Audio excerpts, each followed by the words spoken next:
1975 साली देशात आपत्काल लागू झाले होते.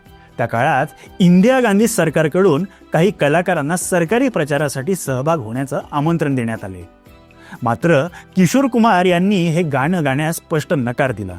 त्याचा परिणाम असा झाला की आकाशवाणी आणि दूरदर्शनवर त्यांच्या गाण्यांवर बंदी घालण्यात आली. पण तरीही त्यांनी आपल्या तत्वांशी तडजोड केली नाही. ही बंदी तात्पुरती होती. काही महिन्यानंतर ती उठवण्यात आली. हा प्रसंग त्यांच्या न झुकणाऱ्या आणि ठाम व्यक्तिमत्वाचं जिवंत उदाहरण आहे. कमी लोकांना हे माहीत आहे की किशोर कुमार यांनी मराठी चित्रपटांसाठीही काही गाणी गायली आहेत.